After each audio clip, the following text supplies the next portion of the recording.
we just finished a sweet interview, I think. And according to Melisa, I made her think of things, which I think that's my job.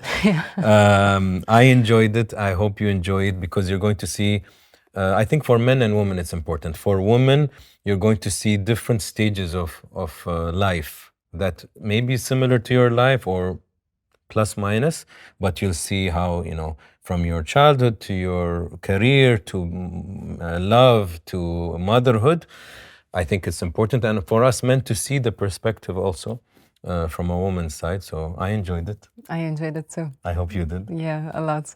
Okay. It was I'm very happy that I was here and I got these questions and it was super nice. Lovely. So I hope you always support us. We do our job to, we fix the lights this time more and we always try to improve and get you good guests. So support us and hopefully we can give you the best content. And if you know Melisa, I hope I got you to know her more. And if you don't know her, find her, support her career, support her social media, and the prayers for her, her husband, family, and her beautiful son. Enjoy.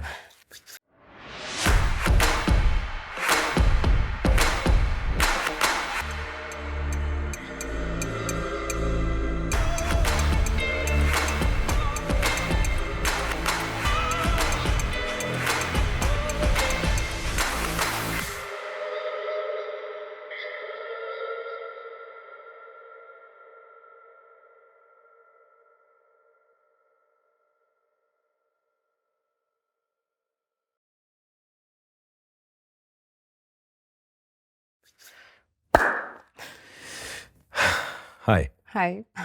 So first question, how are you really doing, Melisa?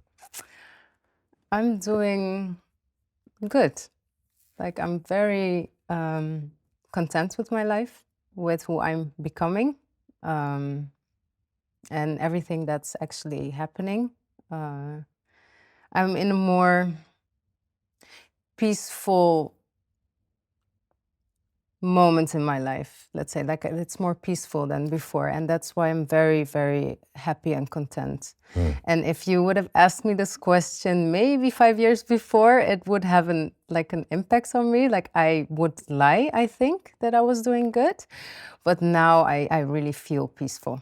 And I can see when I look in the mirror that it shines through me.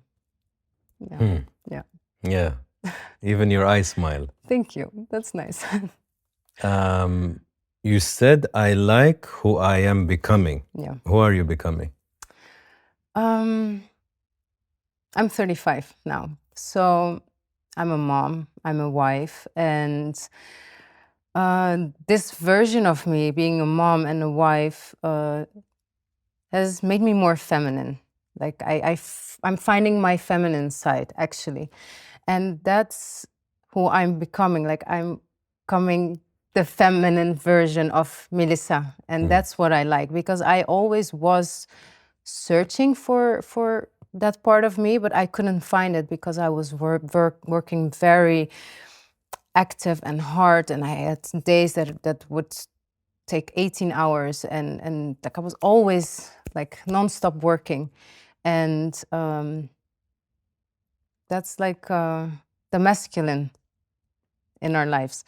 So I could never find that part of myself. And now, it's more calming and it's feminine, it's soft, and I like that side. That's who I'm becoming in life.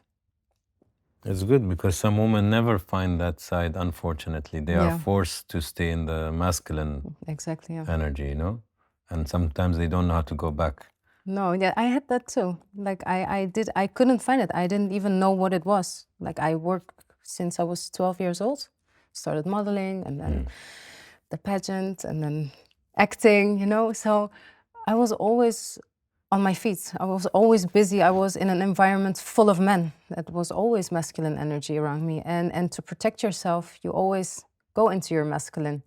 So I couldn't find it. And I got very upset. I had moments in my life, like fragments, that I was very upset and almost depressed, or maybe even depressed, because I just couldn't get out of that loophole like the whole time. And now I'm here.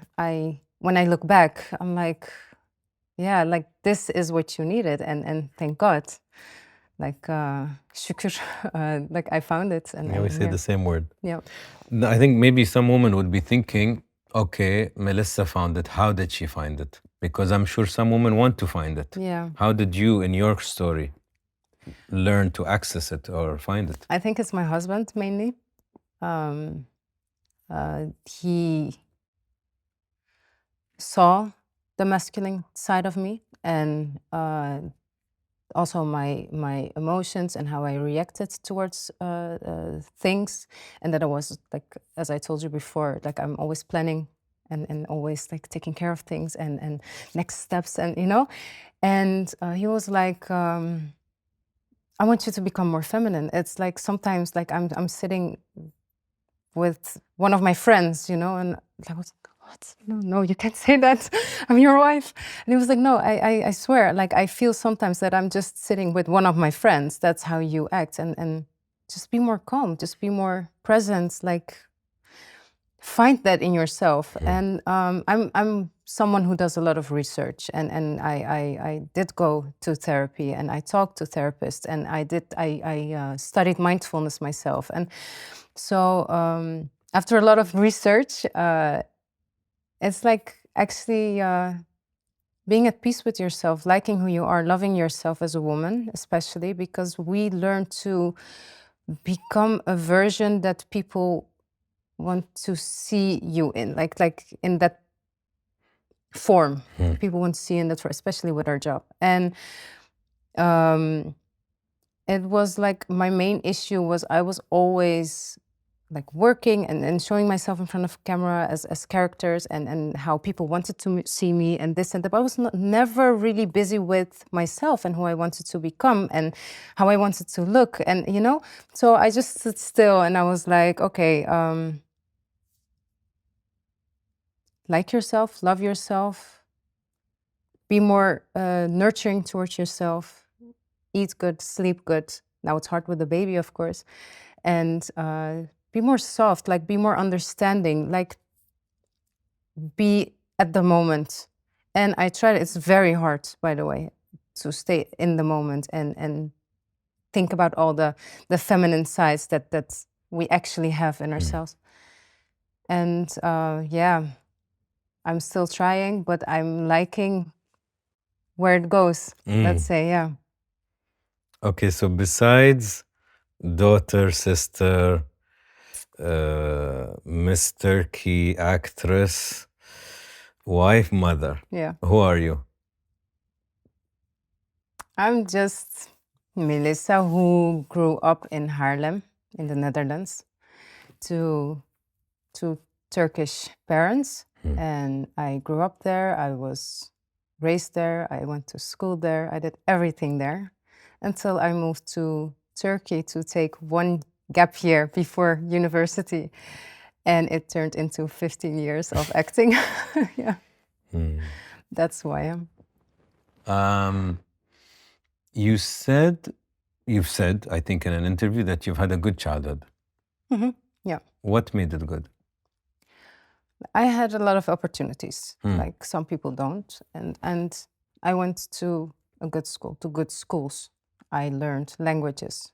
My parents were very loving. They were there. I have a wonderful brother, so Kaan, yes. And we were always together and we were always doing everything together. I had lots of friends. I was playing outside all the time. Then it was not that scary yet.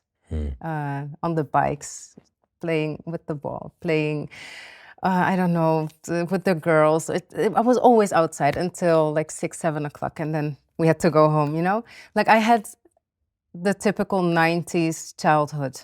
So I had a great childhood. If I look now at how that's going in the world, like I was very lucky.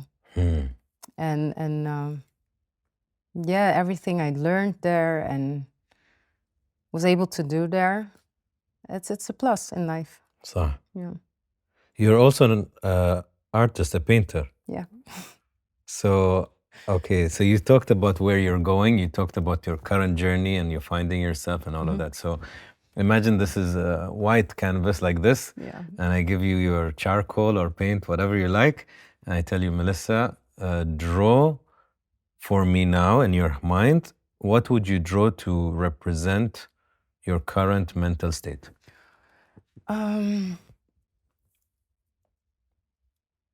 I think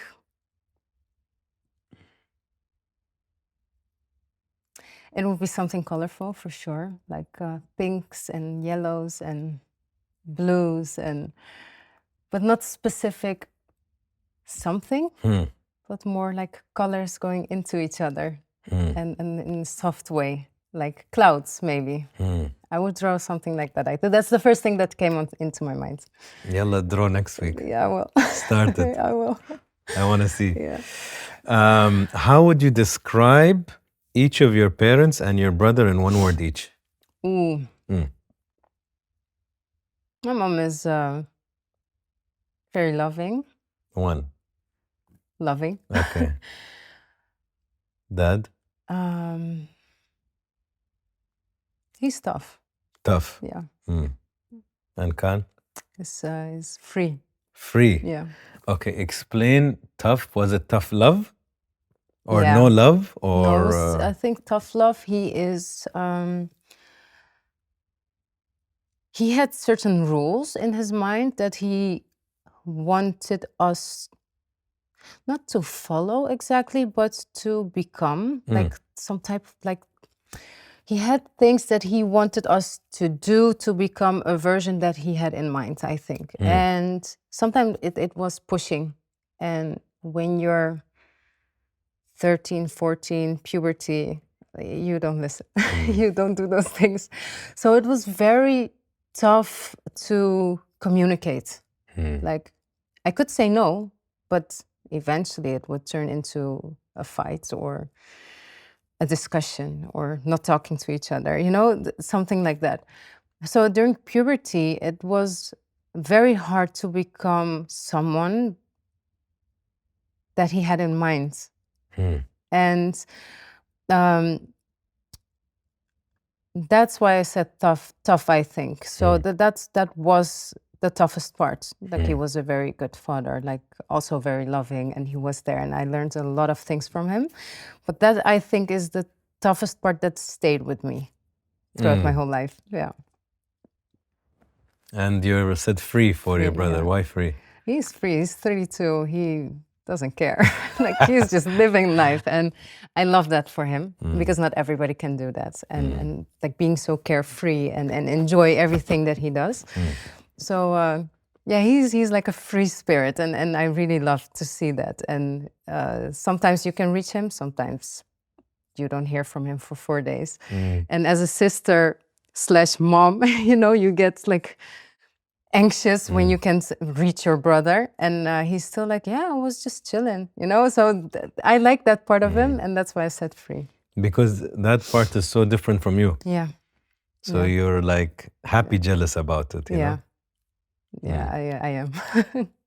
Maybe you need a bit of that on your life, Exactly.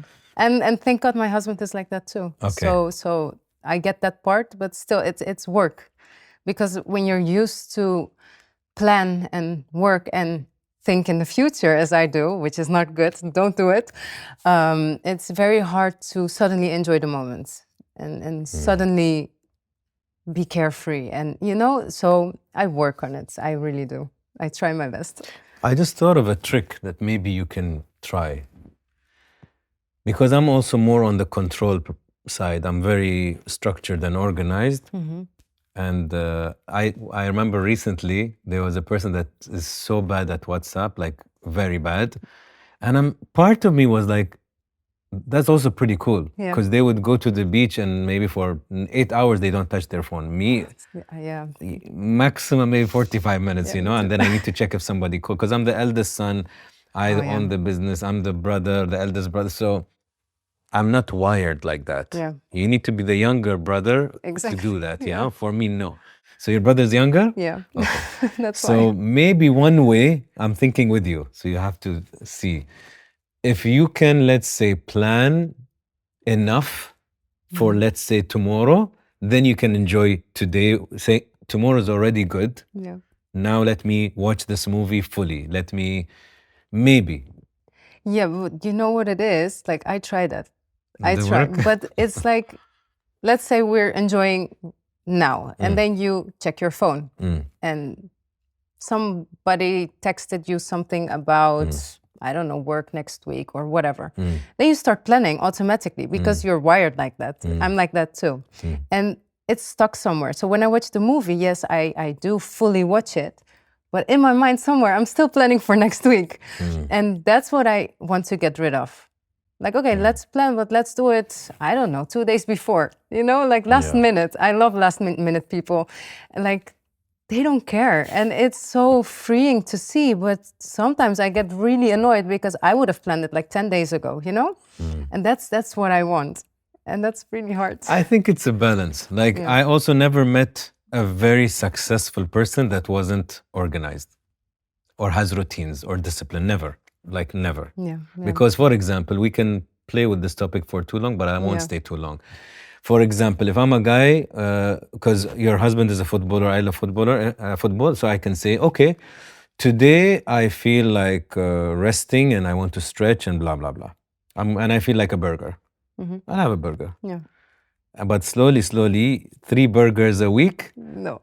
it affects my health, my career. It becomes shorter if I start to smoke or whatever. So also not planning at all and just living carefree. Maybe you're very happy. Yeah. But on the long short run, amount of time. Yeah. I think. No, you're right. Yeah. So I've never met a very successful person that wasn't disciplined or organized. Maybe organized, not always, but they're disciplined. Yeah. You know? So maybe we're doing a good job. I think there's a sweet spot. Yeah. Like overly planning also. Yeah, that's too tiring. Yeah. I'm very one task person. Like if I'm here now with you, you'll notice I'm only here. I'm not thinking like, today the football. No, I will not. I'll be here with you. But then I need to do one thing at a time. Okay. So if somebody What's talks your like, zodiac sign? Leo. Leo. Okay. Yeah. My rising is Leo. My rising is also Leo. Both. Really? Oh. Yeah, double. I don't know if that's good or bad. Okay. Now I know that you wanted to be a plastic surgeon. Yeah. And then you started studying psychology and then everything changed. Yeah. Okay, what's happened? Weird, right? What happened? Yeah. I don't know. No, I wanted to be a plastic surgeon because I was watching when I was young, there was a TV show about plastic surgeons. And which one, Nip Tuck? Botched. Okay. And Nip Tuck also. I watched that too. That's right. And I watched it and I loved that women came in sad about themselves and left very happy about themselves. And I was like, I'm going to make people happy. But that was my version of being happy. I don't know why. I was very young.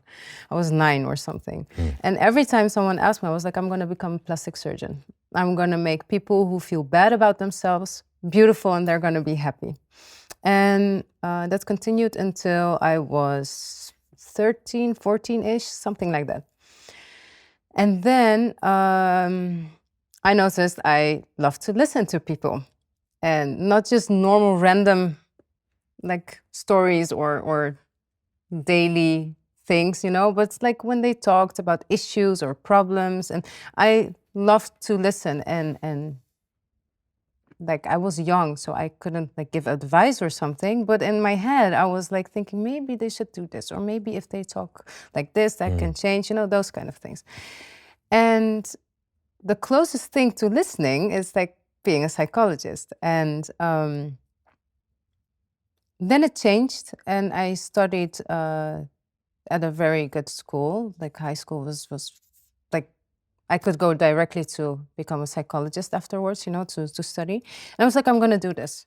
I'm going to be a therapist, and people are going to come to me, and I'm going to listen to them and help them and heal them. And, you know, I was like that.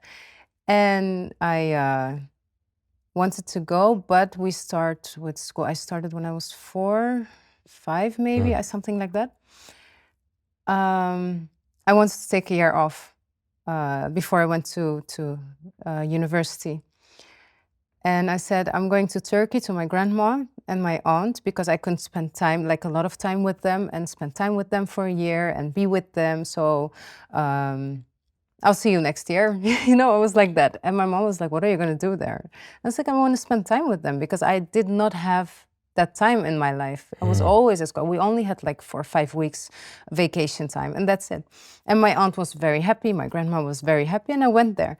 And then after a few months that I was there, I went back and forth to the Netherlands, by the way. And my aunt was like, join Miss Turkey, join Miss Turkey. And back then, I was 19, 20. I was not as skinny. I was not like a pageant beauty or something, like in my eyes. Like I did modeling work from 12 to 17. But after that, when I was getting ready to go to college, to university, I gained weight. I was eating a lot during studying, and you know, like I gained weight. And I was like, no, who's gonna like pick me? It's not making sense. Like I don't have that model figure or anything. And she was like, no, just go. Join Miss Turkey. Please do it for me. Just do it. I was like, you know what? Okay, let's do it. Like, you can sign me in. I'm not going to do it myself. Do it. And she signed me in. And then they reached out. Like, can you come for auditioning? I was like, okay. She came with me. And normally, those pageants only take for 2 weeks. Like, you go there, and then they get you ready for the final show. And I was the lucky one. It was 3 months in one house. It was like a Big Brother house with 20 girls in the same house. Wow, drama. And yeah, and my Turkish was not good. Like, not good at all.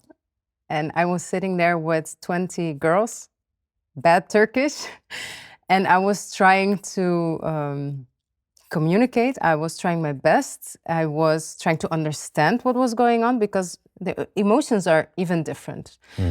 In the Netherlands, you've been there, I think, it's more like straightforward and then we're direct, and you know, it's not big emotions with what happens, you know. There it's bigger, there's more chaos, and I love it. I learned it eventually because I worked there. And then we had to talk into the camera. It was our diary, and then people would watch it and vote. And I was talking into the camera, and I had no idea what I was talking about. Like, I swear, it was so bad. But people liked it. They enjoyed that my Turkish was not that good, and they found it cute. And you know, and suddenly I was in the last 6, 7 something. Went to the finale after 3 months. But they were like so pretty, all of them, and skinny, and you know, like really pageant girls, like nice girls, and we were all friends. And I was like there's no chance, like no chance. And I only wanted to see my parents because in those 3 months we only had 5 minutes every month to talk to them, like 5 minutes. And I only wanted to see them. And I saw them in the crowd, and I was like, for me, it's done now. Like, I'm gonna go to them, and that's it. It was fun, and you know, I was done. I was not even listening, like, to be honest, like what was going on. And then suddenly they said, Melisa Aslı Pamuk, like I was Miss Turkey. And I looked at them like, what? Because like it was not making sense in my mind. I was not that pageant girl. And I was Miss Turkey, and I got the crown and everything, and in cameras, and you know, like asking questions. And it was the first time that I saw something like, I had no idea what to say. I hugged my mom, my dad, and they were asking some things. And the next day I got scripts sent over to me and asking me to play in movies and series. And I was like, I don't even speak Turkish, what's going on? And like my aunt was happy because, you know, she's the one who sent me there. And, but the scripts, and it sounded fun to become an actress. I had one movie that I had done when I was 13, a short movie. And it was fun to do, but when you don't speak Turkish, playing in a Turkish series, it's like, it's not making sense. So I said, you know what I'm gonna do? I'm going to learn Turkish. And my mom was like, are you sure? Like, you don't want to go back? I said, no, I'm going to learn Turkish for 6 months, a year. I don't know how long it's going to take, but I'm going to speak Turkish like very good. And then I'm going to try this. If it's not working out, I'll quit. And that's how my acting career started, actually. Yeah. I noticed something. For a very organized person, taking 1 year off is not that organized. It's quite spontaneous. Yeah. That's why you miss it. Because at a certain age, you were capable of doing things like that. Yeah. And it was very fun to do. And it's liberating to do those things. And I think you miss a bit of that in your life. Yeah, I do. Okay, so you entered an industry at a young age that is judging appearances all the time. Yeah. How did that affect you, if it did, and how did it make you feel about how you are and how you look? Because you're quite young. So you click pause. Why do you click pause? I hear this often, that people that watch the show, they click pause when I ask a question because they ask it of themselves or their friends or their family, and then they have a conversation. So me and the team, we worked for over 2 years to do over 70 questions here with a die and some QR codes where I pop up. But the point was to take the conversation outside the white studio. You know, we're blessed to have these conversations, but what if we want these conversations to go to different homes and different friend groups and colleague groups and really have intimate, deep, strong conversations that maybe you've never had before? So that's why we created this game, and it's had very good feedback. People love it, and I hope you love it too. Try it out and let us know. The website is there, the link is in the caption. Enjoy it and let us know. I was 21. Yeah. But I did modeling when I was 12, so it was even younger, actually. It affects me like I was dieting my whole life. Like I was not eating good. And like I was binge eating, actually, because for a period of time I was dieting and then I was eating a lot. And my self-image, like when I looked in the mirror, I always still can sometimes, but I always found something that I didn't like about myself, that I wanted to change, or like I was not happy with what I was seeing, because I was really listening to what people were saying back then. And it's not just one person, it's a lot of people that comment on your posts, on what they're watching, or, you know, so it affected me a lot for a while. Even like producers, they want to change you. Like I had producers, I had directors that came to me and said, you have to lose weight. And I was thin, like, you know, for like, it was good as a woman. It looks good, in my opinion. And they said, no, you have to lose 4 or 5 kg. And that felt so harsh to hear from another woman, you know, or someone you're working with that already accepted you as you were at that moment. So for a lot of years, I was very affected by it. And then, I'm an Aries. I started to say no, like I'm not gonna do this. Like I'm not gonna act as they want me to act. I'm not gonna say yes to anything that they want. I'm not, like, if it doesn't suit me, then no. And if they don't want that, then bye-bye. I don't need it. And I'm not begging for anything. I'm not in need of anything, you know? So that's when they didn't like start to like me. Like I was a problem maker in their eyes, but I just said no. And that was just because I was not acting in a way that they wanted me to act.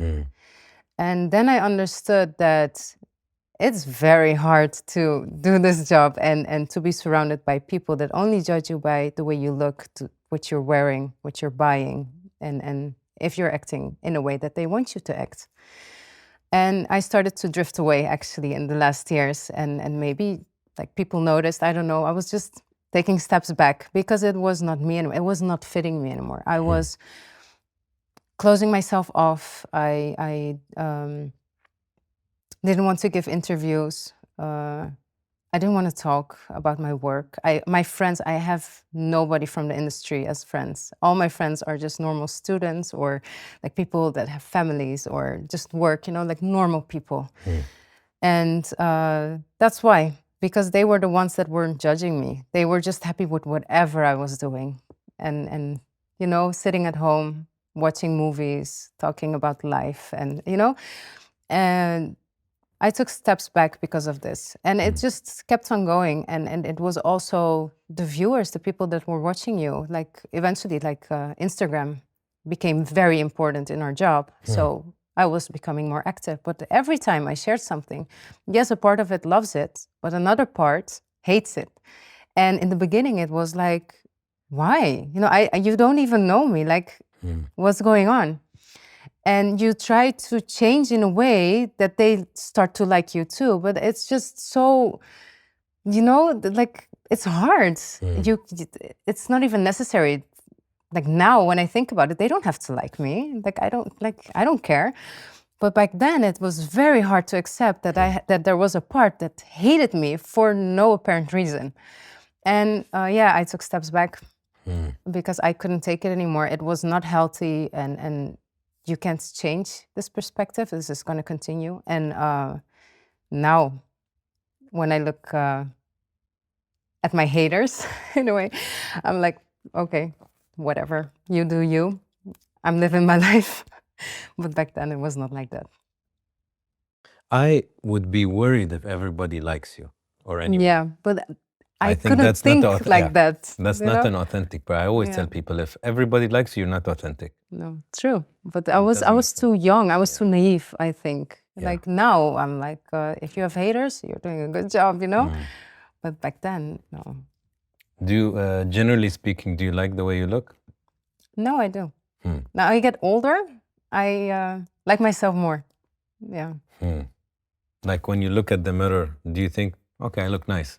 Yeah, like I always say, like to my husband, "You're very lucky." Like, no, I like myself. Like the way I changed and the way I'm getting older.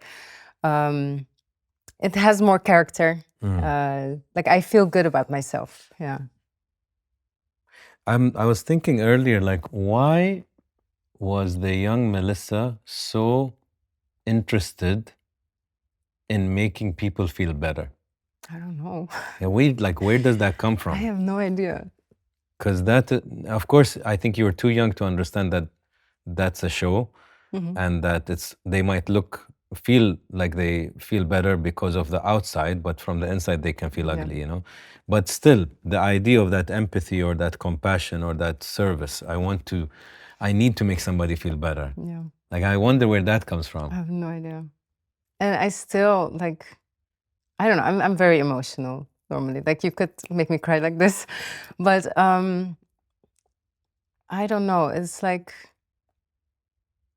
maybe because like when I was young, I don't know what the reason was. Like maybe because I was like watching the show and they were happy and I became happy. Maybe it was because of that.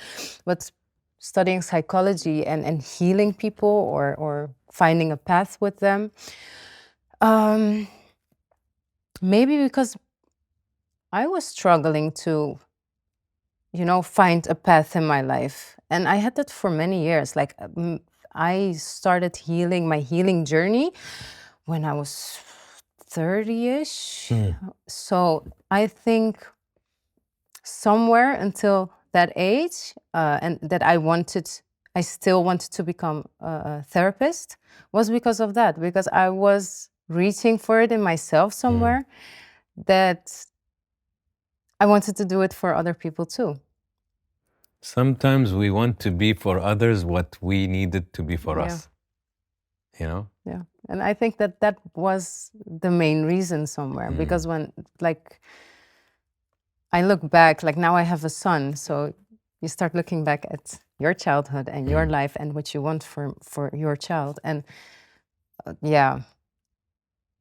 a lot of things like I thought about or been through or couldn't change. Like I didn't know where to start or do.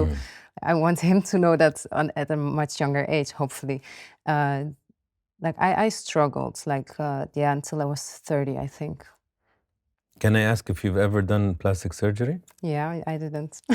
Because I didn't ask because I'm curious about gossip. I did asked Botox. because I wanted to know if that made you feel better after, because you said that's what you would do for people.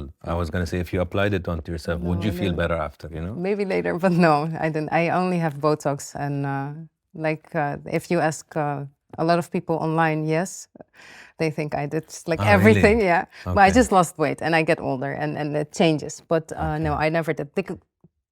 The weird part is I did wanted to become a plastic surgeon, but I'm so scared of surgery. And like needles, okay, with Botox and skincare and all those things that you do. Now it's become too commercial. Yeah, no, but... And now I think a lot of doctors play on a woman's insecurity because social media already makes you insecure as a young woman and a young man.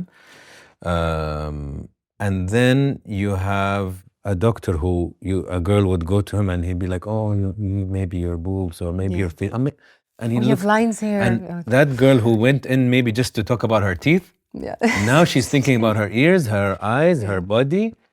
And then it's so easy to make someone insecure. Yeah. And I think a lot of, I think doctors will hate me because of this, but a lot of them are salespeople. Yeah. And they will know that this one is a target. I just need to throw the word. Like, if you want, but it's okay, you don't need to do anything today. I think it would be better, Now it's stuck in her head. Yeah. Next time she looks at the mirror, she's like, really? Like, something is not aligned? Yeah. And I think it's evil. I think it's evil too, by the way. And you don't see people getting older in a normal way anymore. Yeah. They don't exist anymore.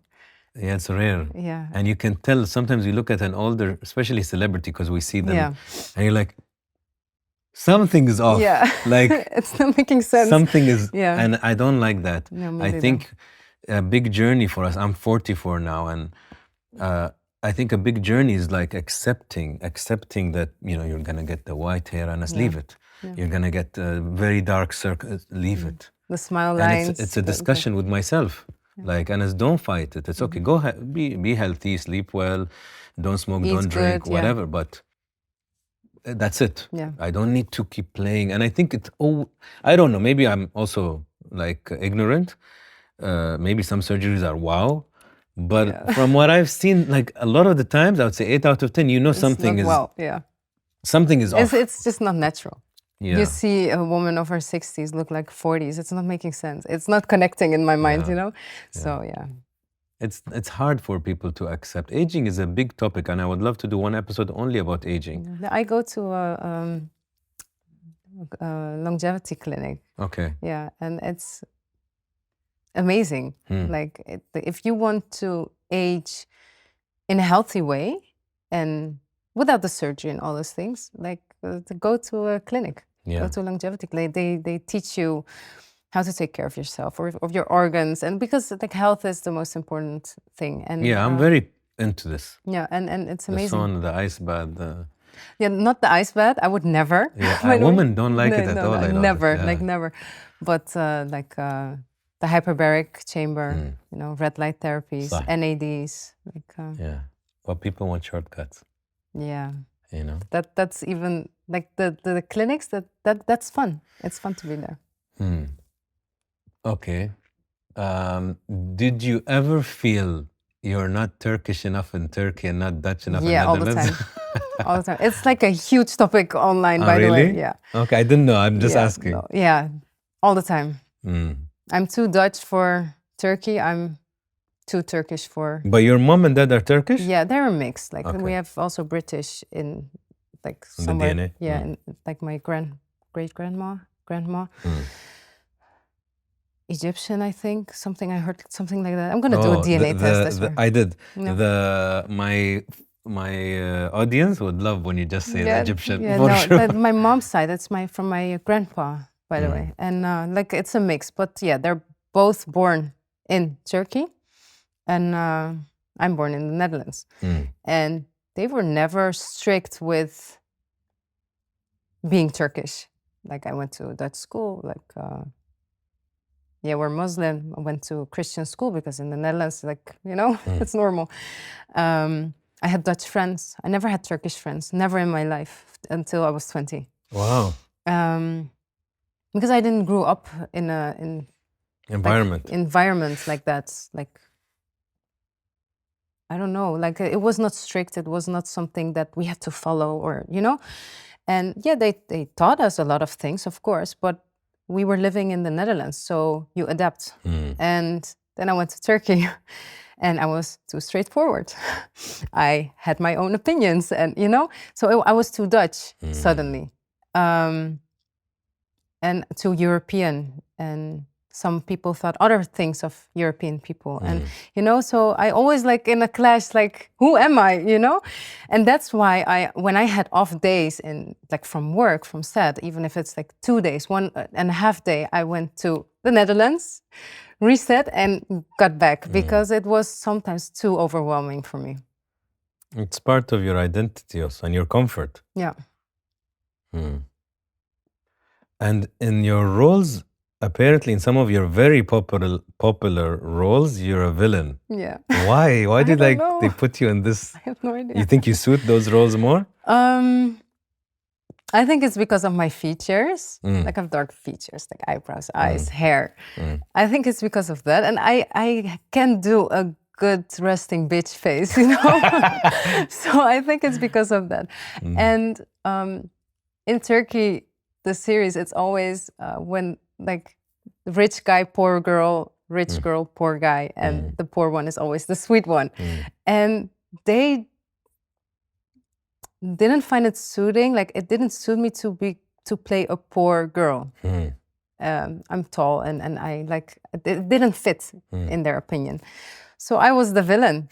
And I had a hard time first playing because I was very naive and I didn't know the emotions. And I'm gonna say Kara Sevda, I was like, Jesus, like I would never become friends with her. But I loved her. I loved playing her with her. And in the beginning, I was like, how do I do this? And like, how do I play this character? And then I had a click with Asu, and oh my God, like the thoughts that came onto my mind when I read the script, like I'm gonna do this and that, and I had so much fun. And it was so cool to be the villain in that story, because in my normal life, I would never think about those things, That's fun. And it was so much fun. And then they always asked me to be the villain, and most of the time I would say yes. And then I had sometimes like better roles, and it was so boring. So I enjoyed being the villain. And you took now a break from acting? Yeah. Are you gonna go back? I don't know, if something really good comes up. Yeah, of course. But now my priority is my son.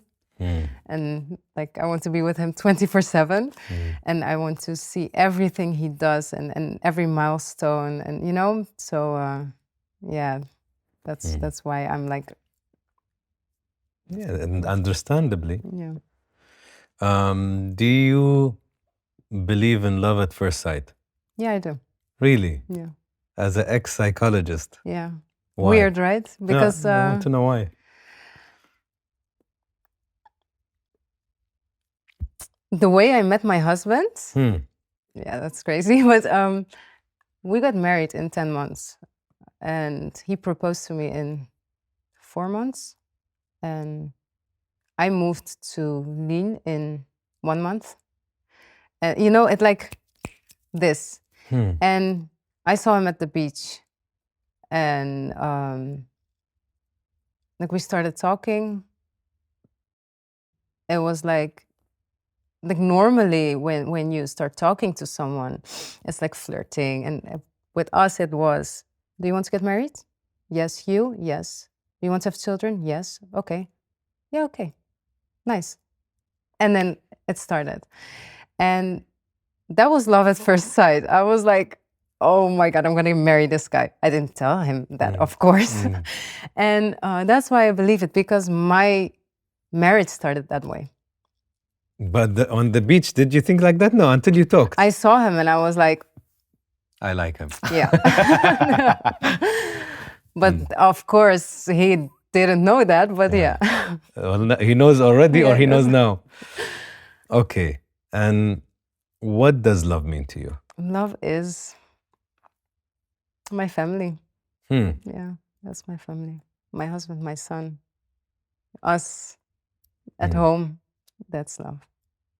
How full is your heart with love? Oh, it's very full right now. And I think that's also healing me, I think, in a way. And like love, you can explain it in so many versions. Like we fall in love when we're young. We think it's love, but it's toxic. Or, you know, like there's a lot of versions of love. But my family, it's peaceful. It's like you can let yourself go. Like I know my husband is there. I know my son is there. They know I'm there for them. In the good days and in the bad. Like we are there. And love is accepting who the person in front of you is as he is or she is, without trying to change them. Because I accepted him like that, and why would I change him? Like that's selfish and stupid in my opinion. I trust him fully, and that's such a good feeling to trust someone 100% with everything you do. And I hope he feels the same about me. And it's calm, it's boring, you know, and I love that. It should be boring, I think.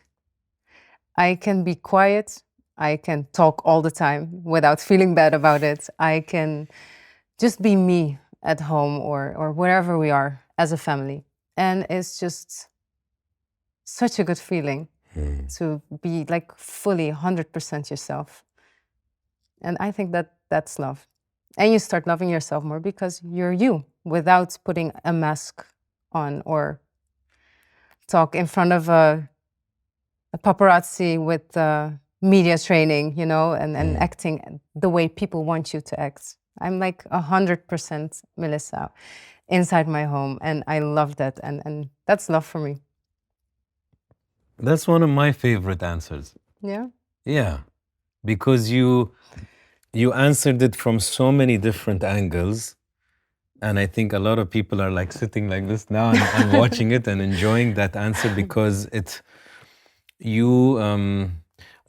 congrats that you're there. Thank you so I much. hope it gives you have a sustained, beautiful I hope so too. apartment in that love. Yeah. But why did I like it? Because you said just that you know. You used the word know like 2 times. That I know that they're there for me. I know. I think just that knowing, that faith, and that certainty is so good for your nervous system. Yeah. Because you see, a lot of people have anxious relationships and anxious attachment. Like, where is he? Send me a picture with blah, blah, blah. I hope he's... And there's a lot of anxiety, and the nervous system is not at ease. No. But when... I think some people never experience that. Maybe a lot of people. You know, with those nervous attachment styles, one thing I can say, in my opinion, that like they like it or not, if you feel any anxiousness, like in your heart somewhere, and you're like thinking all the time, where is he or where is she? What is she doing? Where are you? Send a picture, this and that. That's not love, one. And I think you should just end it there and do your thing and stop the relationship there, because that's just such an unhealthy way to live. I have a question on this. Yeah. We're going to think together. Okay. So I don't have an answer. Let's say a person is watching and they say, every time I'm in a relationship, I am the person who feels insecure. I want to check, I want a picture, blah, blah, blah. So are we talking that maybe sometimes the issue is not the other person, but themselves? Yeah. Yeah. I think it's because you don't love yourself enough yet to love someone else. I think you should love yourself first to be able to love someone else. There's a question I asked recently from, I got this question from a book.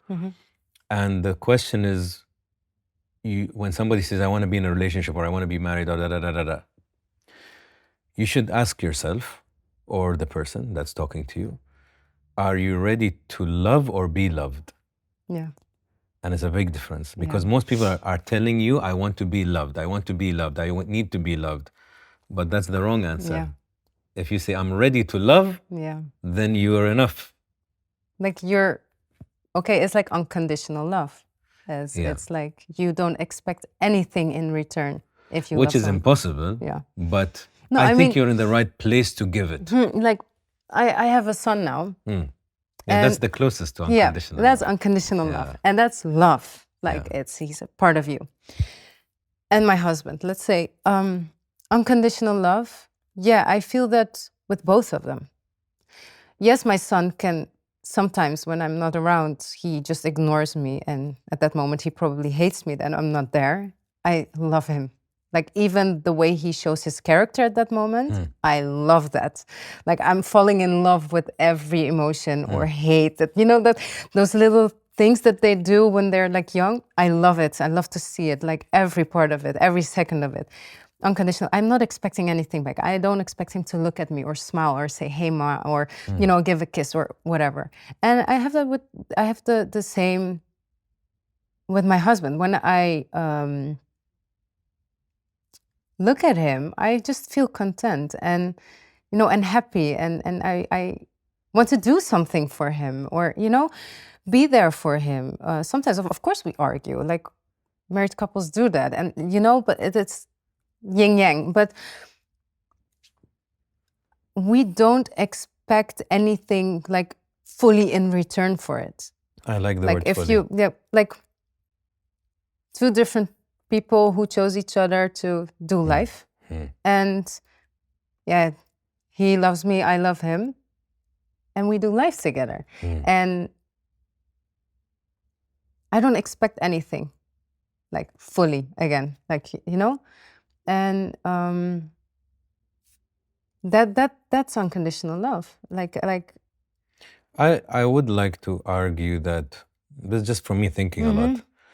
I think the closest, most pure love is mother to child, not even father to child. No. Mother to child.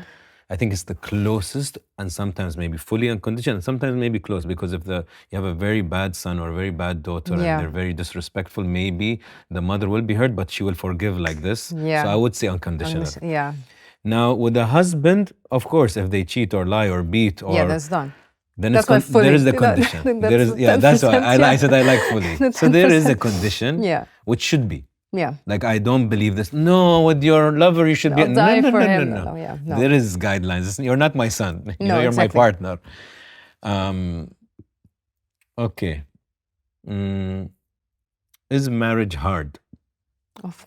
I cannot say it's very hard, but it's hard. Like, you working for it. Like, you have to work for it. We're growing together and we change. Like, after becoming mother, I changed, and 100%, like, I changed. And he needs to keep up with that, and he needs to accept that, and he needs to see what changed, because I'm not telling him. Like, I'm not like, I changed like this, Like, he is growing with that also, and he needs to accept that. He sees another, like, 3 years ago I was different, now I'm a different woman. He changes too, he's getting older, he became a dad, he's a husband, he is providing, he's working, So it's hard. Like, you have to work for it. You have to accept the changes. You have to accept the opinions of one another, because it's not like we have the same opinions on on things. Like, we don't 100% fully agree on the same things, Like, he is a different person, I'm a different person. But you have to find the path that you're gonna walk on together.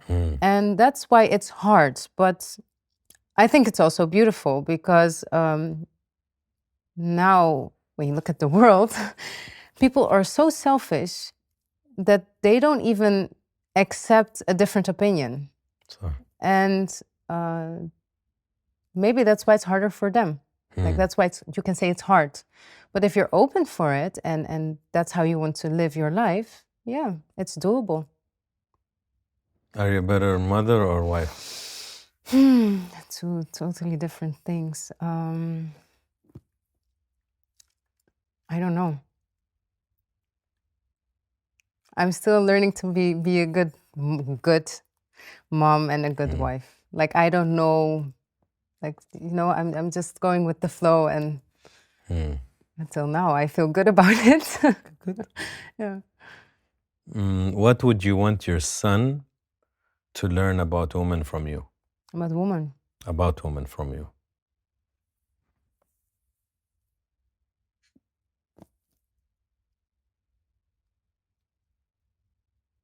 I want him to learn a lot of things. A woman specifically.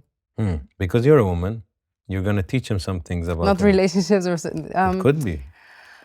I want him to respect women, that they have an opinion also, that they have rights also. That's what I want, because I see, and I've been through it a lot, that men just don't respect women at all. They see it just as a lower version of the population, of the species, let's say, and they don't respect what you're saying, what you're feeling, what you want to talk about or discuss or whatever. They don't respect them. And I want him to respect women and know that they have a voice and an opinion, and that they're there, and that we're creative, and we can do whatever we want, and he needs to respect that. Karim, I have some extra bonus questions. White card, will Kokology, will card game. Oh, nice. I have a package for you. Okay, we'll start with this one. There's one I think you're gonna really like. Okay. Okay, Melissa. Do you think opposite genders can maintain a relationship as friends without any romantic or developing a love interest? It can, but it's very like a slim chance that one of them like starts to feel something towards another. That's pretty much maybe the most accurate answer a female has given on the show, because usually women answer it with the glasses of a woman's perspective, and they're like, of course. And I'm like, no, not from your point of view. Yeah. Like from your experience, the guy you thought was your friend who suddenly Not your friend anymore. not your friend at one moment, and then they're like, Yeah. And you know what I like to I like to prove to women who say like, no, of course. Yeah. I'm like, okay, if you went one day for a kiss, or you just put your hand, like you said, Yeah. will he hold your hand or will he kiss you back? And if she goes, That's the answer. that's it. But if you're like, ew, and Yeah. then okay. But I agree, very maybe small chance. It's a tricky one. Yeah. It's a big topic because you never get the same answer. No, that's how I think about it. Okay. Do you think in a marriage, any of the partners can have a close friend from the opposite gender and it's okay? Or it would bother you, for example? It would bother me. It would. Yeah. And it would bother him if you had a close male I think friend? so too. Yeah, like I'm friends with his friends, of course, Yeah. and we talk and everything. But if it's someone that I knew for years and blah blah blah, like it's normal that he just feels a bit annoyed about, because, as I said, like there's a slight chance that the other person could get jealous or maybe start to like you. Correct. Or whatever. So it's normal to get a bit annoyed and find it disturbing. The other day I was thinking, I don't get into religion in the interview, but I was thinking of one of the interesting aspects of religion, where some religions have boundaries. Yeah. Right? Like if the person is not directly related to you, you shouldn't be in a room alone, etc., etc., etc. And when you think of the logic and the ethics behind it, there is a beauty to boundaries. Yeah. So let's say your husband says, Melissa, fine, I know this person means a lot to you. He was your friend since grade school, but with some boundary. You don't need to hang out with him every 2 days. You don't need to get on a Zoom call every day. You want to check on him. That I believe there's an etiquette. Yeah. You could say, before you, I didn't. I was talking to him every day. I don't care about before, yeah. And I think there is a beauty to that. Yeah, I think because so no matter how confident you are, if he's talking to another girl every day, you're like, there is something wrong. Like, what is wrong here that you need to laugh with her every day? Yeah, like what's so funny? Yeah. No. If it's, I think there is etiquette. Yeah. You don't want to scratch each other's ego in a bad way. No. Okay. I agree. Describe a fun date that only costs $20. Describe a fun date that only will cost you maximum $20.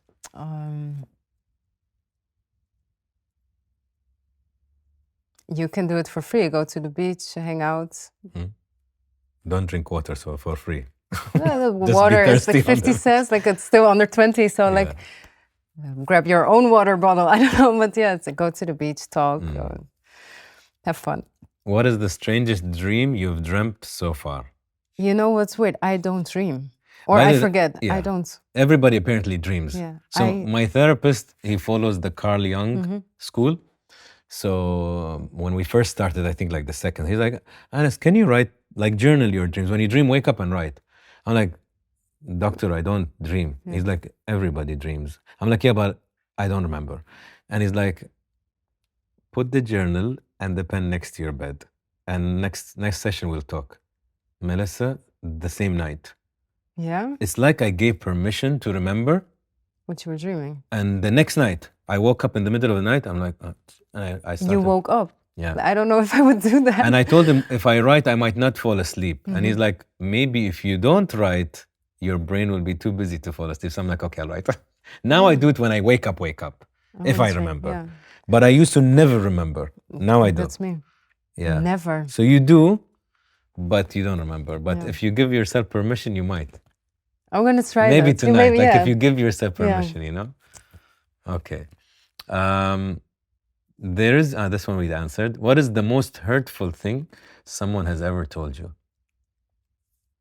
And I'm pretty sure you got some. Oh, got a lot. Yeah.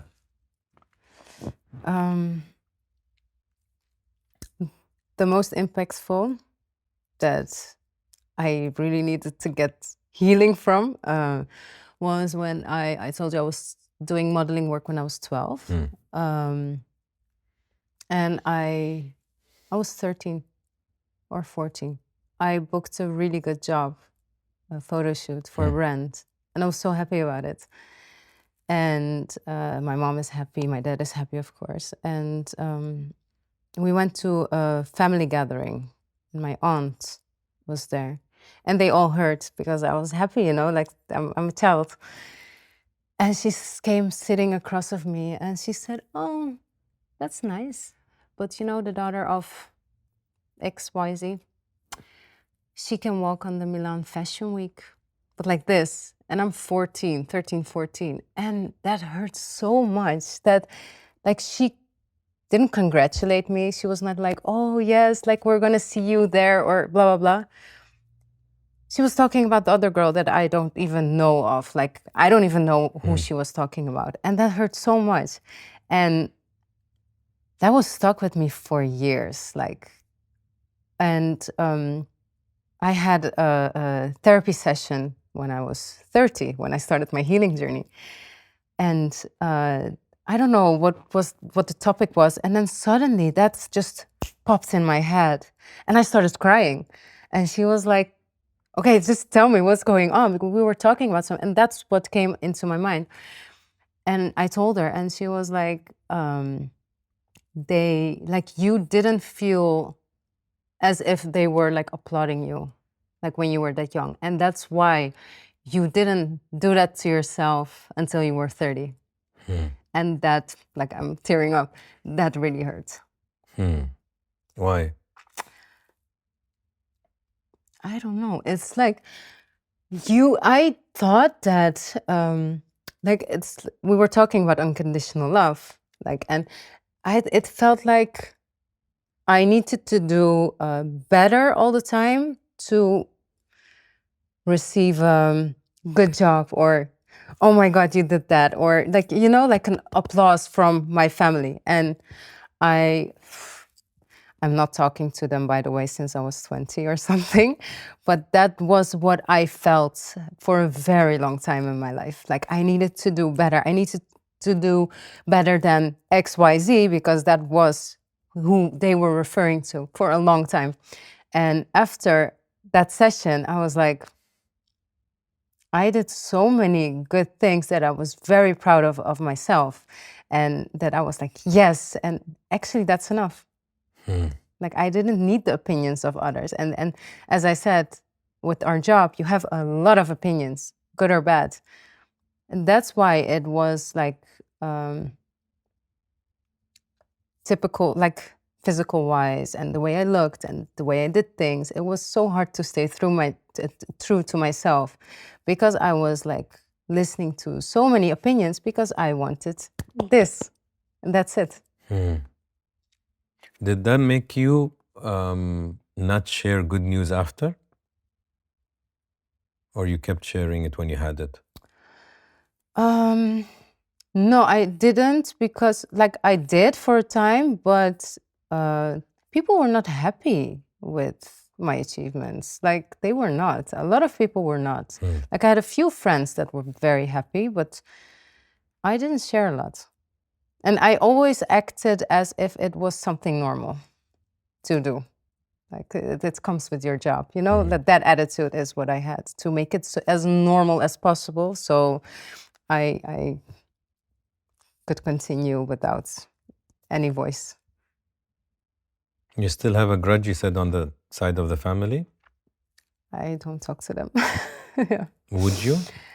Yeah, no, you know, my parents are divorced. So like, it's like two totally different worlds at the moment. And I'm in Greece and they're somewhere else. So it's been a long time since I've seen them.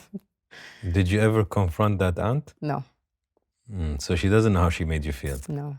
I think she does. Like that people are not stupid. Even like when you like. Yeah, she was there to make you feel less, of course. But that is also, now when we grow up, we know it's a reflection of her inner world. She's jealous or she's upset and she needs to bring you down so she feels better. I was 14, come on. Yeah, like I would never, like, yeah. But people can be evil, you know?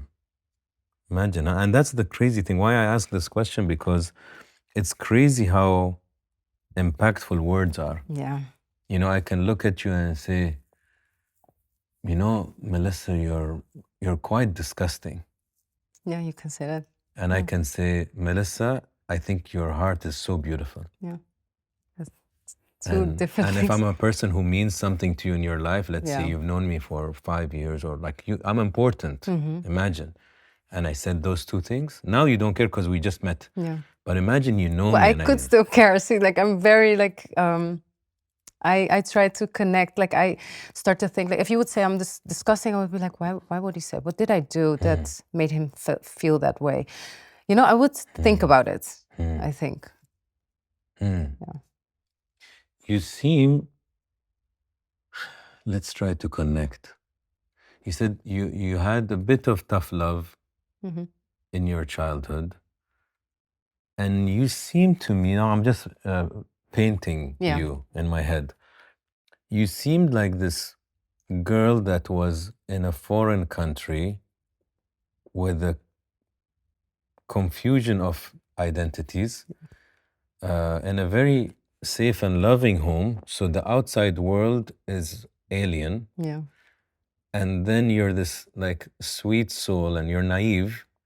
So you're like happy and like you want to share beauty and love, and then you see it's foreign language to you. So when somebody says no, that's not nice, or you don't deserve love, or you don't deserve credit, it's extra hurtful for you because you're too sensitive to it. It's new to you. Like, what do you mean, you know?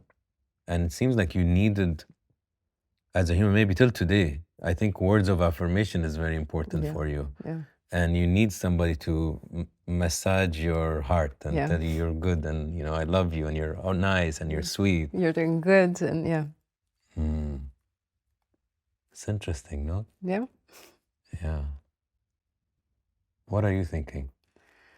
Yeah, same. Like, you know what is? I would never like purposely hurt someone, or I am someone who would listen also to the other side. You know, of the story, if something happens. And I noticed in this life, in this industry, and everything I did, that people just want to see something from their perspective, listen to one person, the one that they like, and that's it. And you don't have a voice, you know, just whatever. I'm listening to him, her. I would never do that. And it's weird that a lot of people in the world are wired like that, and how they live and how they look at the world. And yeah, I would never, as I said, I can't. It's not my character. It's not the way I live my life. So to see that and go through that and live all that, that was, hard. And that's why I needed that applause extra, I think. And I was not good at motivating myself at all. I was, for a long time, I was scared to talk to myself in the mirror because I was lying to myself, you know? And after I started doing that, you know, after like my 30s or something, 29, 30s, that's when I took the steps back. Because I noticed that, I was not in a healthy space in my mind because of those voices and the way they were looking at the world at that moment, because of the people I was manipulated into becoming one. And I was not happy with where that all was going. And I needed just a tap, actually. I'm trying to imagine that other Melisa, you know? There's the good side of it. The good side is you're one of the few people that has that kind of empathy, and you will tap on someone who needs a tap. Yeah, I would. You know? Because you know it's something, it's I think it's beautiful to see that someone is doing good or achieving something that... But you have to be good inside. Yeah, I like that. I love to see that. I don't know. I think it's weird not to enjoy seeing that. We're speaking from Melisa. From myself, yeah. But it's weird. It's like not connecting. It's actually, unfortunately, not weird. It's more common than what you are. Yeah. You're the weird one. Yeah. That's sad. It's a sad reality because you have too many people that are coming from bad backgrounds, bad childhood, or traumatic, or insecure, or. So you have a world filled with ego and envy. But those people are making you insecure. You know? Of course, because I need to bring you close to me.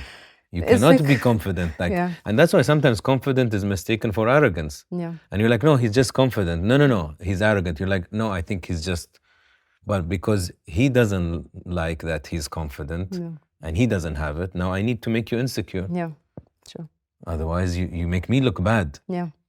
You know, how? And even now, I'm sure we're talking about your marriage and whatever. Somebody's like, yeah, she's lying. No. Her marriage is not as... because they can't accept it, that there is a good marriage. Yeah. You know? No, not possible. But you have to work for a good marriage. You have to be a good person to have a good life or create a good marriage. Like, it's that simple, actually. Like, instead of saying but it's easy she's to lying, make fun and work hard. Yeah. It's easy. Yeah, it's like when people, because I'm a football guy, they watch it, it's like, Wallah, if it was me, I would shoot it this way. I'm like, exactly. No. If you were there with the training and the pressure and the stress and the fans booing you. Yeah, no. Have you been on that field? So, but it's easy to criticize. Yeah. What does she mean? Because I don't want to work on my marriage. So it's better to make yours look ugly. Yeah, true. You know? But that doesn't give you satisfaction for long. Maybe 1 minute, 2 minutes. What is a fear or insecurity that you've struggled with throughout your life?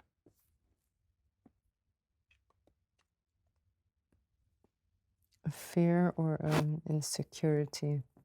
Yeah, the way I looked, I think, because I was on TV, on screen the whole time. And you could see every inch of me on big screen.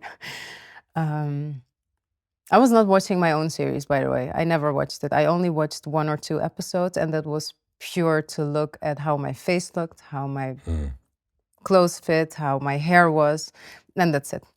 And yeah, it's, again, looking at yourself, if it's good enough for the people that are watching you to be accepted. What are you still trying to heal from?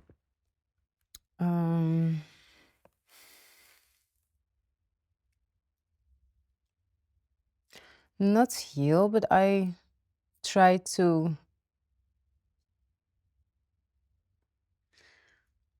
become the best version of myself. I don't know what the best version is, but I want to, as I grow older, age gracefully, age soft, like,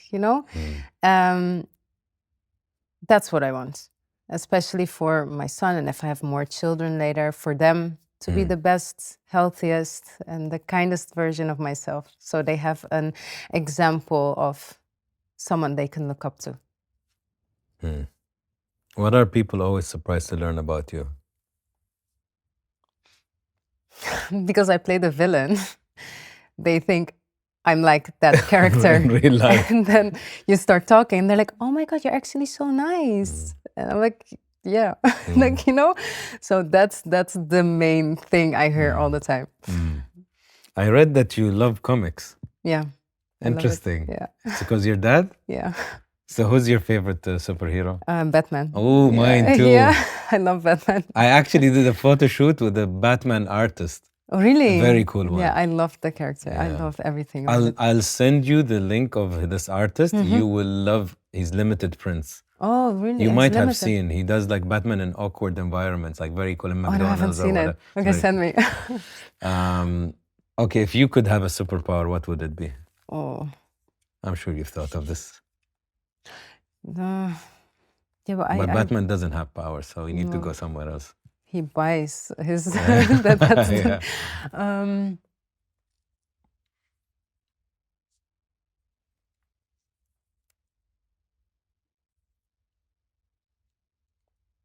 Like, I want to say read minds, I would tell you no. but why would I want to read You their would be minds? depressed for Yeah, I would. sure. Yeah, why would I? And I don't want to, like, Teleport? no, that's not making any sense to me. No, you can finish the interview and go to your son. For him, okay, yeah, that would be nice. But like something, I don't know. Fly? No. You're taking the question very seriously. Okay. Yeah, very seriously right now. Mm. Because I thought about it, but I never can pick one. There is Flash with the speed. There is Superman. Spider-Man, there's being invisible, if you like. That's nice too. It's not bad. Yeah, that could be a good one. Okay. Yeah. Okay. What's a piece of advice that someone has told you and you've never forgotten? Like it helped you or it stuck with you?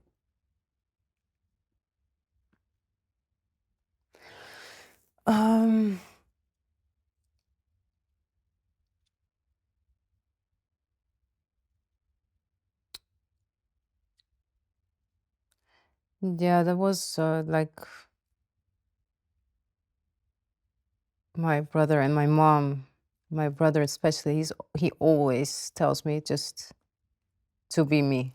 Like wherever I go, whatever I do, just be you, and that's enough. Like just stay yourself, and you know what to do, and that stuck with me. And I try to be like that, like because he of course sees people change into situations like to fit in, and he's like, you don't have to fit in, just be yourself, and if it doesn't fit, you just leave. And that's why I said he's just so free, like relax. Very cool. Yeah.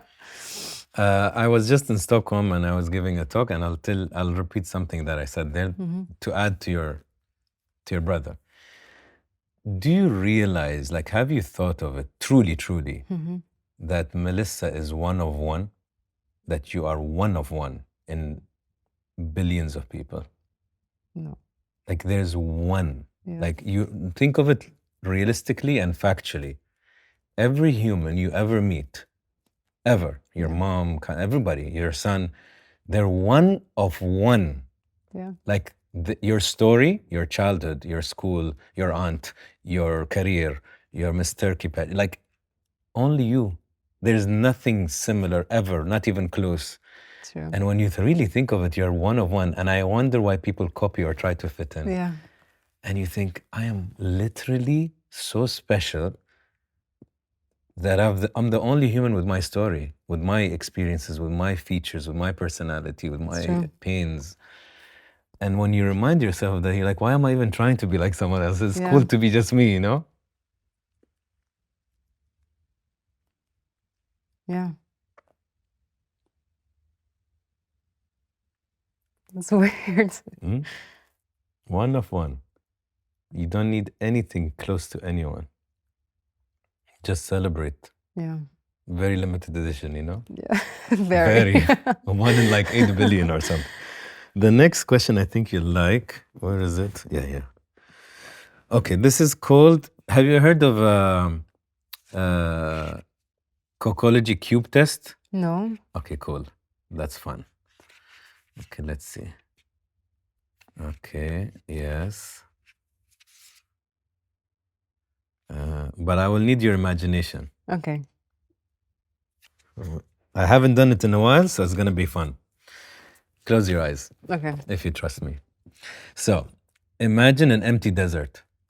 Completely, like really imagine a desert. You're not there, nobody's there, nothing is there other than the desert. And then suddenly you see a cube. Okay? Describe the cube.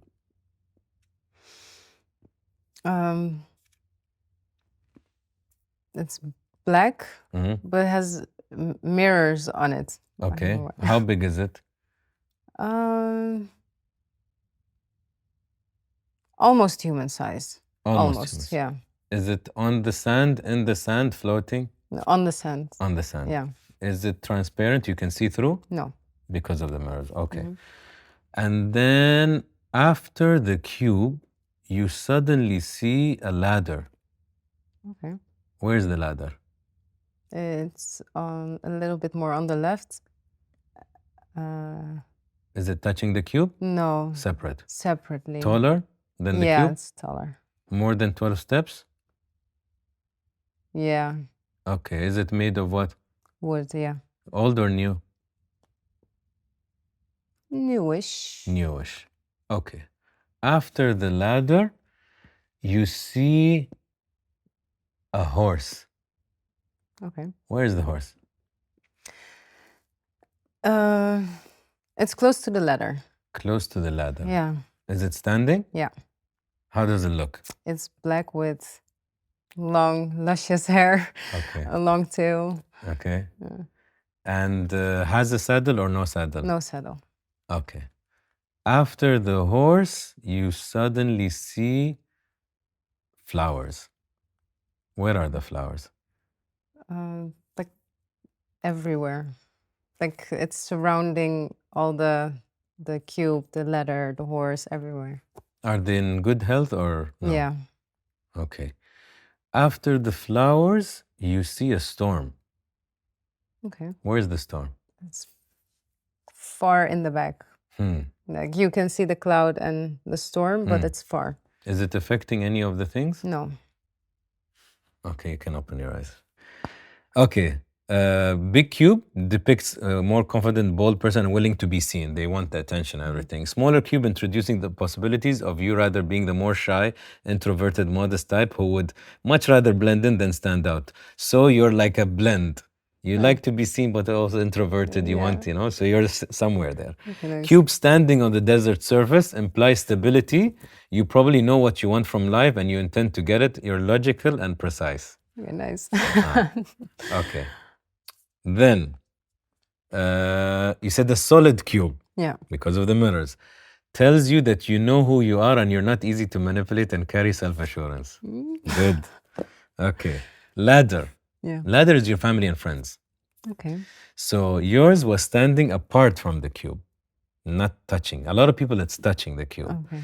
So standing apart from the cube implies that you probably resolve most of your issues without the aid of your family and friends. You try to take care of things alone and not give them the burden. Yeah. True. Okay. Higher than the cube. Higher than the cube, you value your friends and family very highly and you look up to them. Like they're very important, you respect them, you look up to them, which seems quite accurate. You said it's not old or new, you said somewhere, so I'll tell you both. Old is a direct result of your subconscious relating to how well or how long you have known your friends. Brand new, the friendships you have in your current space are probably mostly new or you don't know them well. So you said newish. Yeah. So that was the interesting answer. Okay. Then you said the horse. The horse, you said it is by the ladder. So your husband is as close to your family, or you position him close to your family. Like it's because also, by the way, one of your answers you said my family. Then when you said my husband, my husband, my son, Yeah. so you included him in that. The horse one.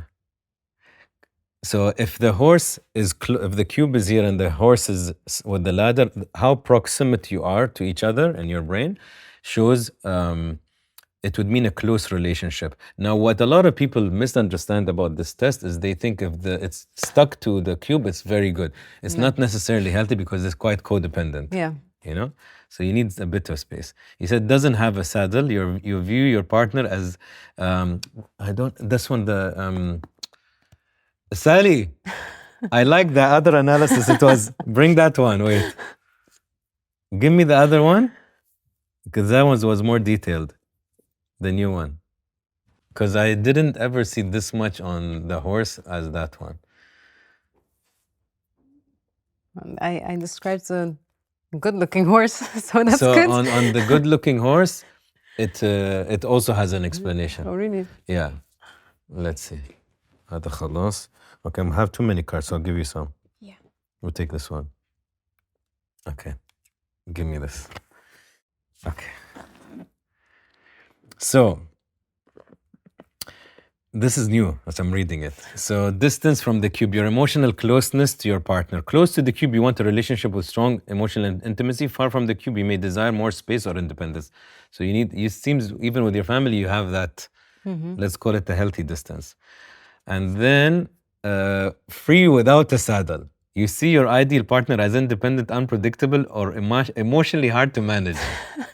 Yeah. And I think emotionally hard to manage is very accurate because when you said I wanted to plan and he's like, let me just feel what I feel. He calls himself unpredictable, so it's like accurate. Color of the horse, black. Yeah. Your ideal partner is dominant, seductive, and sophisticated. Nice. Okay. So here on the flowers, I want to tell you, because there are different talks about this, okay? I'm gonna read the old one and the new one, which seems interesting. So in some discussions, the flowers are your children. That's a lot. Okay. But then it's not accurate on the type. I think it's more towards, do you like children? And you can say there's a lot of flowers and some people don't have a lot. Now, you said it is interesting. The interesting thing about your flowers is that they were across the elements of your life. Yeah. And I remember that your son now is with your mother-in-law. Yeah. So it's like the love for your son, Milan, is like spread amongst all of you. It's not only at the cube. No. And it's not only with the horse. Yeah. You know, so that was nice. A vibrant, blossoming garden reflects the health and prosperity of your children as well as your relationship with them. Nice. We said this one. Color, this is new, reflects your current emotional state towards those people. So if the flowers, because here they say the flowers are not only your children, but your friends or family. This is a different take. I usually use it as children. But you have to read more about this. Anyways. Nice. So that's on the flowers. A lot of what you should focus on in this is the proximity of things in your drawing, how you position them. My ladder is longer, okay? Now, this is also what's good, is the storm is your anxiety, stress, and problems in your life. And you said vaguely in sight or on the horizon, you are at a more peaceful inner place. However, the closer the storm, the closer the immediate threat. No engagement or no effect on the things, you consider the threat manageable and have confidence in your ability to resolve matters. Nice. It's cool, no? Yeah. It's called the Kokology Cube Test. Nice. So you can search it and you can do it on anyone before they watch this interview. I'm going to do it with my husband. It's very interesting. Like, because it's all your talk about your subconscious. Has nothing to do with you, you know? You don't know what you're answering. But it's also nice to, like with the anxiety, like the storm, that it's so far away now. It's a healthy thing. Yeah, it's good. Because some people say it's affecting the horse. Or I had a lot of anxiety like before, like I was very anxious. I had panic attacks and stuff. So after the question, to realize that it's now so far away, it feels good. Yeah, and I use this in an indirect way to know if somebody's been lying on the interview. Yeah. Because if it conflicts with their story, I'm like, Okay, choose one and I will ask you. Which one do you want me to ask? This is from our card game. I'm going to pick this one. Give me. So I'm going to ask you one question and this is the way to answer. You throw it on the floor. Okay. No, this is a freestyle one. Freestyle, I've already been asking. Give me another one. Choose. Okay, let's take this one. It's popping out. Oh, not looking. Okay, nice. A nice one. So, at this stage in your life, what is one thing you need more than anything? Throw. What is it? Be open. Oh. Tell me. At this stage in your life, what is one thing you need more than anything?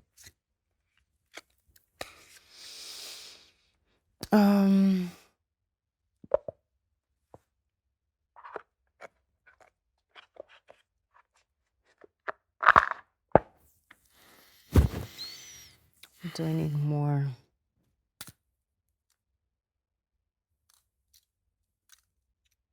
I don't know. Maybe friends, I think. Like, because I moved a lot and it's hard to make new friends after a certain age. I don't know. And like when you're busy with your family, your child, and all you do is go to the playground and meet the moms there, you know, but you don't just sit and gossip and talk, you know, that it's just not happening because you don't know each other. It's only seeing each other for 1 or 2 hours at the playground. And maybe I need that more in my life, like to have my friends around me as the old times, to sit and talk just random stuff and laugh and, you know, just be ourselves. That's what I need, because I just moved like to different countries and it's just hard to make new friendships. So it's always FaceTime and it's not the same on FaceTime. It's not. No, but that's what I need. Sometimes we say far from the eyes, far from the heart. Yeah. You know?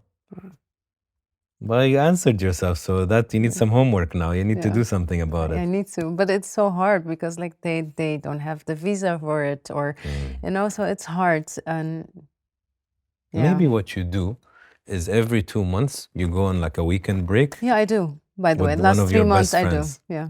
You know, and you just have fun for quality time, like It's 3 just days. 2-3 days, and then I go back. Yeah. What are you afraid of?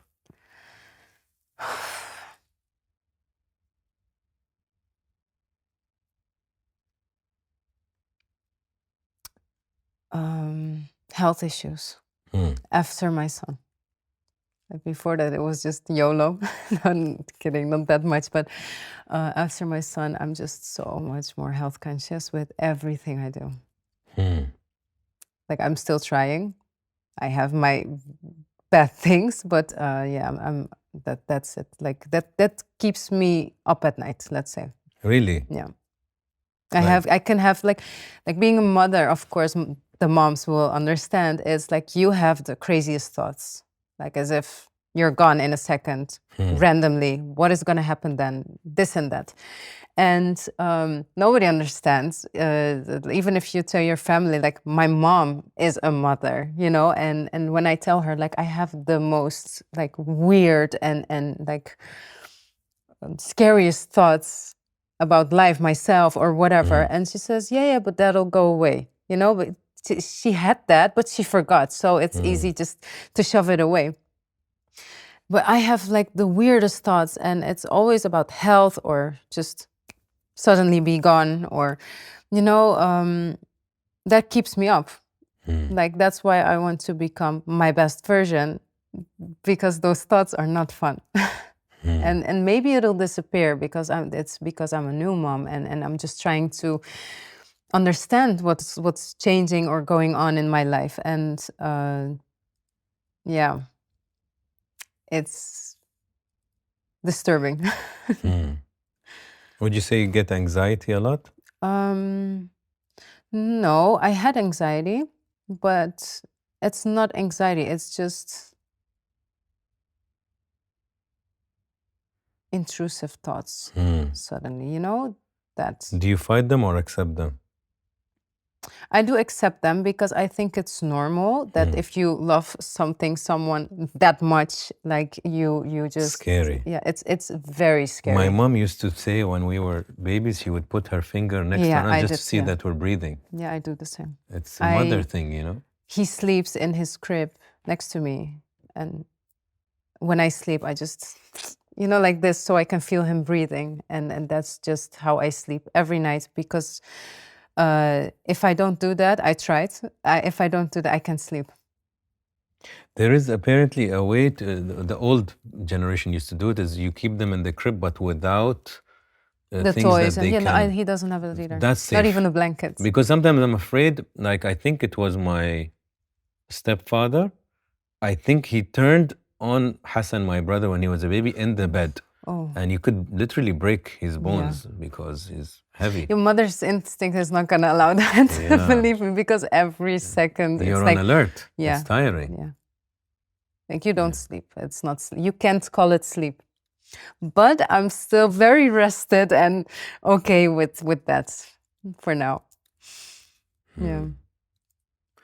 If, hypothetically, if death came to your door, what would you ask death? Can we reschedule? Not now. Yeah. That is your main fear, huh? Yeah. What does Milan mean to you? Everything. Like, he's everything. He's my whole life. Like, yeah, I can't explain that. It's hard to put into words. Like, he is like, I read somewhere that someone said, it's like carrying my heart outside of my body. Yeah, that's exactly that. You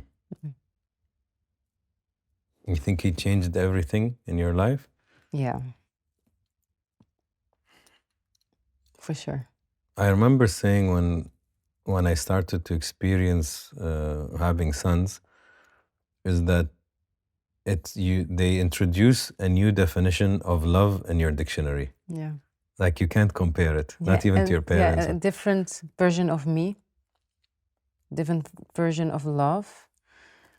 Like, I learned so many things about myself, my limits, like, what I'm capable of with him, and like, he's everything. Like, and I'm super grateful that I am a mom, and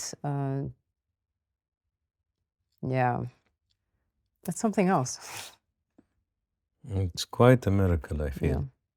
And it's very instinctive. Like, you love something quickly without a reason to. Yeah. Like, it's not like you got to know him. No.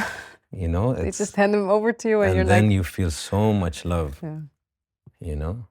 And you don't understand why. You get goosebumps, you get defensive, like, you put out your nails very quickly. It's nature, you know?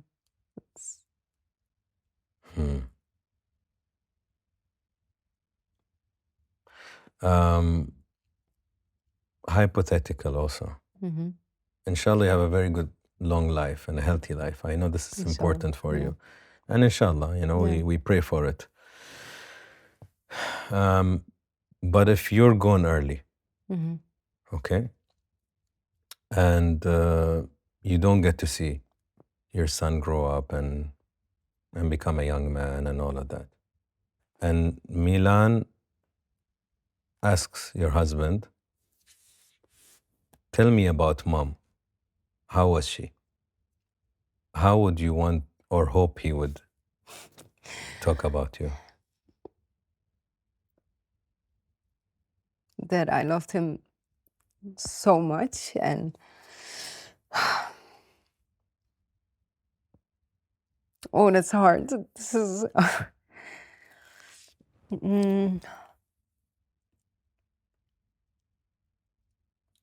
that I was a good mom to him and a good wife and a good person overall, and a hardworking woman who just loved them very much. Yeah. Oh, that's bad thought. I'll tell you, I don't think I have any bad questions, and I'll explain. Why I ask sometimes these weird questions, I would say. Because we don't think about it. Because we don't think about it, one. And one side of you, I know you struggle with this fear. Yeah. And I want to, I'm not a magician, but I want you to think about it and face it with me. Yeah. And know that it is a chance, but of it course. reminds you how much you love him. It reminds you to cherish every moment, which I know you do. Yeah. And it makes you a better mother because you know what you want to teach the son. Yeah. If God gives you this chance every day Inshallah. to teach him and to show him what a great woman you are and how much you can be a good wife and a good example, you know? We are so lucky. Like, I am also getting goosebumps because we are so fortunate. We are so lucky that we have a healthy child in our life. Yeah. People are begging for one. Yeah. Alhamdulillah, we have the privilege of, you know, having something that looks like you and your loved one. Yeah. Like, it comes from you, you know, like, subhanallah, it's so nice. So it's such a beautiful thing. A lot of people, unfortunately, don't realize how beautiful it is and what a responsibility and what an honor. It's an honor to be able to be a parent, to experience emotions some people, they would never. So or they just take it for granted, and and that's why I don't understand when people just have children. Yeah, I don't understand. Don't have children. Yeah. There are people dying for one. Just put the effort, put the investment, put the values, because you're gonna die. They will be left for this earth, and then you don't want a psycho or a serial killer or just an evil person. Yeah, exactly. And that's what's wrong with the world. Yeah. Just children that had messed up childhoods and now they're adults. Good luck. Just. Yeah. So that's why I ask them, not that I'm sadistic or it's a reminder. That's because you don't think about it. It feels like, you know, yeah. Yeah, and I know now your love for him is like extra. You have to call and message and video now. Yeah. Okay, last two questions. If I, شو تحتاج؟ Okay. Oh, nice new tissue box. Thank you. That's a cool one. Okay. Last two. If I could take your heart and place it out, what would your heart tell you today after everything you told me? Your story, your life, your childhood, your motherhood, your love life, your moving around, you wanting your friends back, everything. What does Melisa's heart tell you? That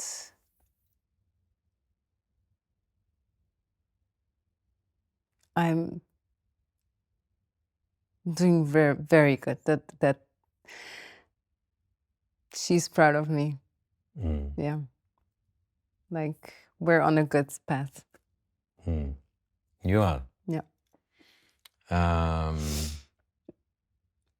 Before the last question, I'll say things that from a person who doesn't know you well. You're a very classy human, a very honest human. I meet a lot of people, so I think I have a bit of an idea.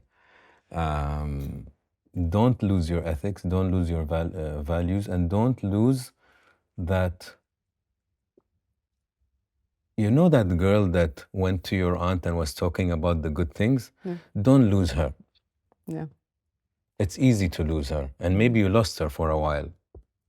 But no, she's back. Yeah, go back to her, and you can tell her to come back, and you can tell her to share more news, and to be happy again, and to be stupidly happy, and dance and jump, because that's what your son needs to see. Yeah. That's what you need to see. Yeah. And that's what your husband needs to see also. But more importantly, you need to see that.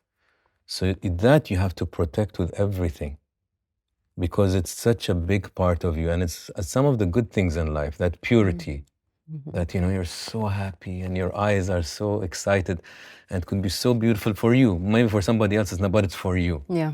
So that I would protect a lot. Okay. You know, you give permission for her to come back. And that's the one who'll go on a weekend with your best friend and jump and enjoy everything, you know? My last question is, Melisa, in one word. In one word. She's life. Life. Life. Explain, what is that? I don't know. I feel like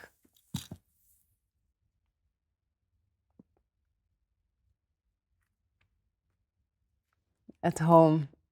Like I feel like I'm a part of me, let's say, is giving life to our home. Like I'm the homemaker, you know? And that's why I said life. That's how I felt when you asked it.